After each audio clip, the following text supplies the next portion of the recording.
Hello അസ്സലാമലൈക്കും. ഞാനിന്ന് daily vlog എടുക്കണമെന്നാണ് വിചാരിച്ചിരുന്നത്. പക്ഷേ അത് ശീലമില്ലാത്ത കാരണം രാവിലത്തെ ചായയും കടിയൊക്കെ കുടിക്കൽ കഴിഞ്ഞതിൻ്റെ ശേഷമാണ് വീഡിയോ എടുക്കണം എന്നുള്ള ഓർമ്മ വന്നത്.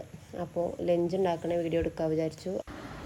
അപ്പോൾ ഇന്ന് ലഞ്ചിന് ചോറിൻ്റെ കൂടെ സാമ്പാറാണ് ഉണ്ടാക്കാൻ പോകുന്നത് കേട്ടോ. സാമ്പാർ ഉണ്ടാക്കാൻ കഷ്ണങ്ങളൊക്കെ നുറുക്കിയിട്ട് ചട്ടിയിലിട്ടിട്ട് ഒന്ന് വെളിച്ചെണ്ണ ഉപ്പ് ഇട്ടിട്ട് ഒന്ന് വഴറ്റിയെടുക്കുന്നുണ്ട്. ഇതിലേക്ക് തന്നെ നമ്മൾ മസാലയൊക്കെ ഇതിൽ തന്നെ ഇടല് കേട്ടോ. ഇവിടെ ഉമ്മ ഇങ്ങനെ ഉണ്ടാക്കാറ്, അപ്പോൾ ഉമ്മയുടെ കണ്ട് പഠിച്ചതാണ്.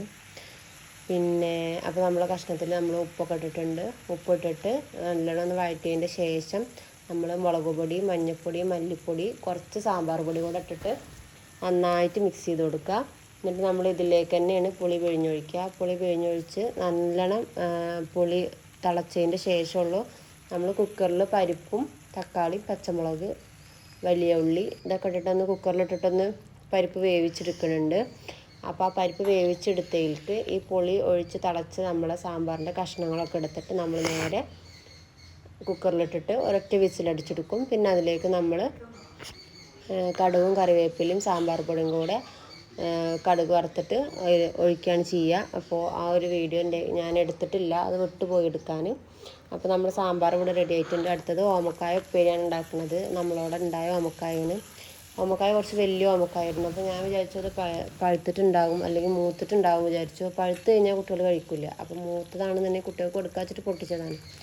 പക്ഷേ പൊട്ടിച്ച് നോക്കുമ്പോൾ അത് മൂത്തിട്ടില്ല.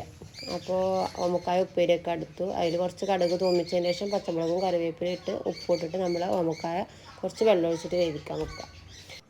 പിന്നെ ഉണ്ടാക്കാൻ പോണത് നമ്മളെ വൈറൽ മീൻ പൊരിച്ചതാണ് ഉണ്ടാക്കാൻ പോണത്. മീൻ പൊരിച്ചത് ഉണ്ടാക്കുന്നത് നമ്മൾ എണ്ണ ഒഴിച്ചിട്ട് അതിലേക്ക് മുളക് പൊടി, മഞ്ഞൾപ്പൊടി, കുറച്ച് മല്ലിപ്പൊടി ഇട്ടിട്ട് ഒന്ന് നന്നായിട്ട് മിക്സ് ചെയ്തതിൻ്റെ ശേഷം ഗ്യാസ് ഓൺ ചെയ്യുക. എന്നിട്ട് അതിലേക്ക് നമ്മൾ ചെറുതാക്കി അരിഞ്ഞിട്ടുള്ള ചെറിയ ഉള്ളിയും പിന്നെ കറിവേപ്പിലയൊക്കെ ഇട്ടിട്ട് ഒന്ന് നന്നായിട്ടൊന്ന് മിക്സ് ചെയ്ത് കൊടുക്കുക.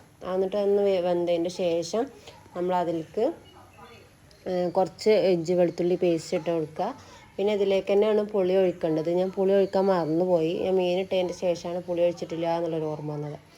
അപ്പോൾ മീൻ ഒന്ന് വരഞ്ഞിട്ട് ഇട്ട് കൊടുക്കുക. എന്നിട്ട് അതിൻ്റെ മുകളിലേക്ക് നമ്മൾ മസാലയൊക്കെ ഒന്ന് മേലൊക്കെ ആക്കി കൊടുക്കുക. എല്ലാവർക്കും അറിയുണ്ടാവും, ഞാനത് ഒരു വട്ടം ഉണ്ടാക്കി. പക്ഷെ അന്ന് മീൻ കഷ്ണം മുറിച്ച മീനാണ് കിട്ടിയത്. അപ്പോൾ ഒരു രസമല്ല കാണാൻ. അപ്പോൾ ഞാൻ വലിയ മീൻ കിട്ടിയതിന് ശേഷം എടുക്കാമെന്ന് വിചാരിച്ചിട്ട് പിന്നെ ആ വീഡിയോ അപ്ലോഡ് ചെയ്തില്ല.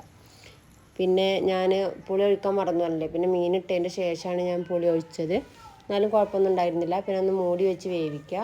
അതൊന്ന് ഒരു സൈഡ് വെന്ത് കഴിഞ്ഞാൽ നമ്മൾ പതുക്കെ ഒന്ന് മറിച്ചിട്ട് കൊടുക്കുക. അപ്പോൾ തന്നെ നല്ല മണമൊക്കെ വരുന്നുണ്ട് കേട്ടോ.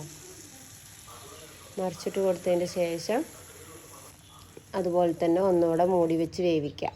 അപ്പോൾ അതൊക്കെ കഴിഞ്ഞാൽ പിന്നെ അടുത്ത പണി നമ്മുടെ ക്ലീനിങ് ആണ്. നമുക്ക് വല്ലാതെ അങ്ങനെ പരക്കലൊന്നുമില്ല.